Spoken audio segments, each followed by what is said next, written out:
Hi students, this week your assessments were returned and please, if you're happy with your mark, I'm really pleased about that, but if you have a concern about your mark, then please get in touch with me. Too many times students think that there's nothing that can be done. Well, if you have a discussion with me and we talk about it, then possibly we could have made an error, and your discussion with me has alerted us to that, and we can certainly upgrade the mark. So if you are concerned, then please get in touch with me as soon as possible.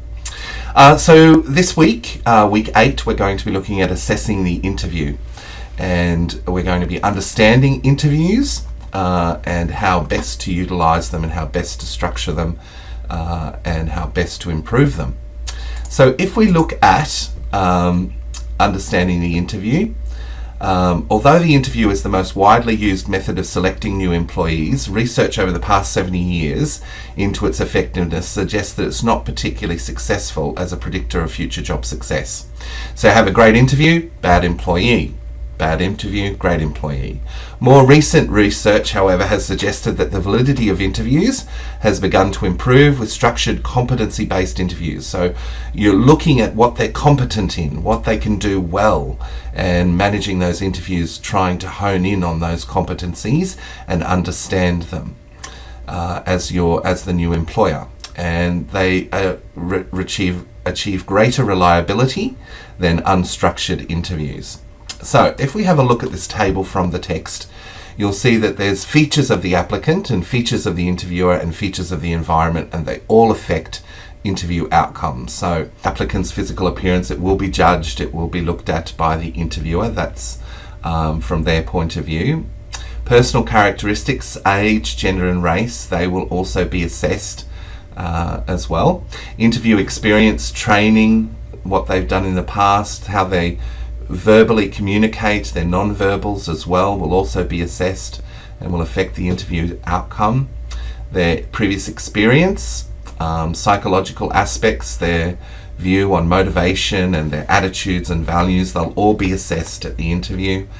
You might ask questions about ambition, career plans and interests, and perception of the job and the organisation. So very important, the interviewer will look for what research the applicant has done. So the features of the interviewer that can affect the outcome of the interview is their physical appearance. It's important to have a professional look when you are interviewing people and they're thinking about joining your organisation. You have to present in an appropriate way for that to happen. So if you are in the mining industry and you're interviewing people for a mining role, then I think you need to demonstrate all of the requirements of workplace health and safety with what you wear on that particular day. If you're a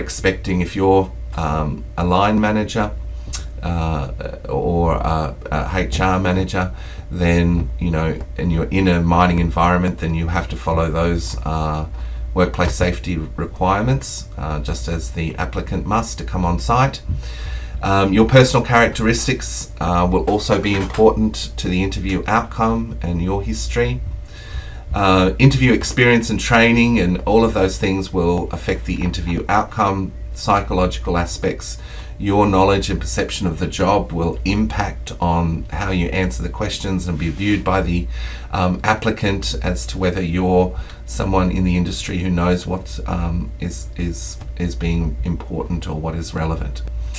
So features of the environment that can affect the outcome is the interview structure that you choose and type, the role of the interviewer, whether the role of the interview, so whether it's supplemented by tests or reference checks.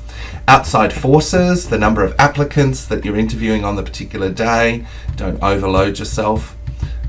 So if it's a particularly a lot of applicants that you have, that will affect the environment, affect the fact that you might view people in the morning different than you view them in the afternoon. Alright, so let's move on and have a look at why interviews are used. So they're convenient for most people, they're suitable for assessing some behaviours and traits, and it's good to get an understanding from an interview from the applicant's expectation.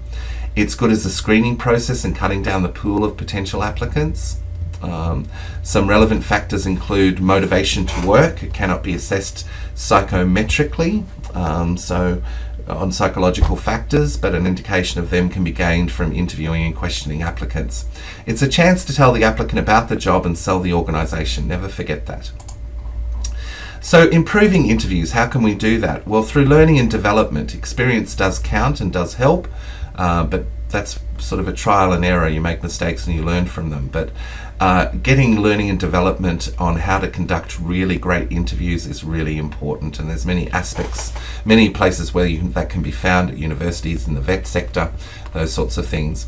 So evaluation of the interview is really important. Getting feedback from the applicant will really help. So questioning techniques, your ability to build rapport and create rapport in a very short amount of time, your ability to obtain information and ask probing, open questions, interview structure and sequence, how you structure the interview, how you look at what needs to be done, supportiveness of the interviewer, so you need to be positive, you need to encourage people to tell you their story, and you need to be positive and open while that's happening. So if applicants pick up on the fact that you're not open to what they're saying, they will shut down and perhaps not pursue talking about that. And everything's relevant at this stage when you're interviewing people. So attention to relevant material, use active listening, so make sure that you're nodding, make sure that you're interacting even when you're not speaking.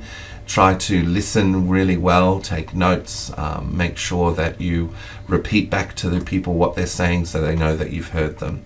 And bias towards minority groups, you've got to watch this. If you have biases, you've got to make sure that they don't come into the interview room or are well managed while they're in the interview room. So after the interview, it's really important to get a full report prepared as soon as possible while it's fresh in your memory, so taking notes very quickly is important. You need to assess whether the applicant has the knowledge, experience and qualifications to do the job. Is the applicant's personality acceptable for the job? Are they the best person for the job? Will they fit in? Will they stay with you? Is it a good match? So how can you use psychological and aptitude tests? Well, an important aspect here is a variety of different kinds of selection tests can be used that assess interest, intelligence, attitude and aptitude. Recruitment consultants, HR managers, organisational psychologists often try to incorporate a single tests or batteries of different tests to develop an overall strategy to understand these elements. So pre-interview shortlisting of applicants, so maybe over the phone, particularly if they've got to travel long distances and you have to pay as a HR manager, it might be important to have a phone interview. But there's many different options now, Skype and Zoom, so that might be a possibility as well. It certainly cuts down cost. There's many different ways that interviews are conducted and the information is obtained about the applicant. So the role of tests can provide crucial information concerning the skills, competencies and aptitudes of job applicants, and you can't really get that any other way. So tests must be accurate and designed specifically to reflect job content. So if you're looking for someone who can manage their time, you better make sure you ask questions about that, and asking questions about that aren't relevant, marital status, a whole range of things like that, not relevant. You've got to address the competencies determined prior to the recruitment processes, and the test should complement other shortlisting techniques that you're using as well. Okay, so let's move on and have a look at the types of tests. So there's employment tests, aptitude tests, intelligence tests, personality tests and interest tests. And they're all very important. So test reliability refers to the ability of a test to yield consistent results over time. So many statistical tools that can develop that and determine whether the test is reliable. The test should be valid. The content that you're asking should be valid and related to the skills and attributes concerning the applicant and the suitability for the job. It's got to have predictive validity as well, and it does the test help to predict actual work performance. So that has to be tracked. What was the result in the interview or pre-interview, and what was the result on the job? Construct construct validity, does the test measure what it purports to? Concurrent validity and face validity, all very important. So there are some problems with using tests, achievement tests like can-do tests, where you might have to demonstrate a skill or demonstrate an understanding of a concept. They have fewer drawbacks than personality or psychological profiling. The former can be related to job performance criteria, but the latter is only indirectly related to the position. So you have to be careful about psychological profile tests or personality tests.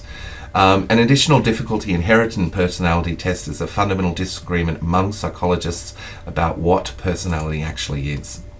Other common criticisms of personality testing include applicant dishonesty, faking, anxiety. They might want to hide things, and basically you're wanting them to open up and find out whether it's a good match.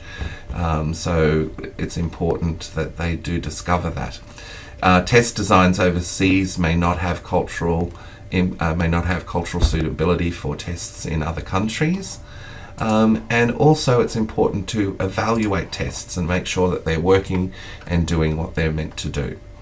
Alright, so that ends the lecture for this week. We'll also pick up next week important topics on HR and selection. I hope you're moving forward with your assessment, and if you have any questions, don't hesitate to post on the forum, send to me, or in some circumstances, if it's an emergency, you can phone me. Alright, take care. Well done. And my phone number, I should give you that as well, is 0455 161 008. Take care. See you next week.